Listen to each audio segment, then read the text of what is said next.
தமிழக அரசுக்கு நல்ல புத்தி கொடு என கோவில்களை விட்டு இந்து சமய அறநிலையத்துறையை வெளியேற வலியுறுத்தி மயிலாடுதுறை ஆதி மாயூரநாதர் கோவிலில் இந்து முன்னணி மற்றும் பாஜக நிர்வாகிகள் கடவுள்களிடம் முறையிடும் போராட்டத்தில் ஈடுபட்டனர்.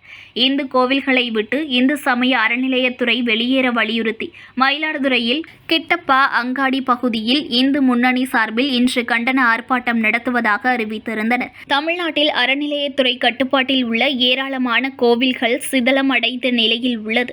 பல கோவில்களில் ஒரு கால பூஜை கூட நடைபெறாமல் உள்ளது.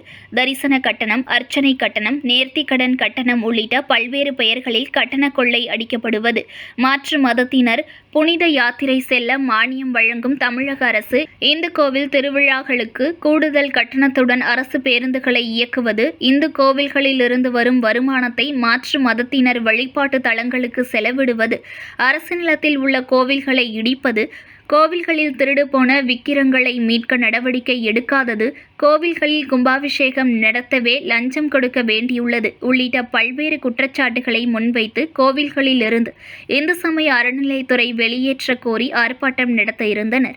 இதற்கு போலீசார் அனுமதி மறுத்திருந்தனர். மேலும் தடையை மீறி ஆர்ப்பாட்டம் நடத்தினால் கைது செய்வதற்கு போலீசார் வாகனத்துடன் கிட்டப்பா அங்காடி பகுதியில் பாதுகாப்பு பணியில் ஈடுபட்டிருந்தனர்.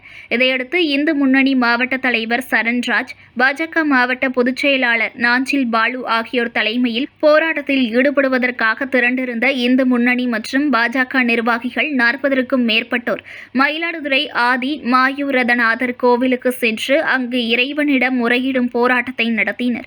அப்போது அவர்கள் நல்ல புத்தி கொடு, நல்ல புத்தி கொடு, தமிழக அரசுக்கு நல்ல புத்தி கொடு என முழக்கமிட்டு தமிழக அரசுக்கு நல்ல புத்தி கொடு என கடவுள்களிடம் முறையிட்டனர். News One தமிழை லைக் பண்ணுங்க, கமெண்ட் பண்ணுங்க, ஷேர் பண்ணுங்க, மறக்காம சப்ஸ்கிரைப் பண்ணுங்க.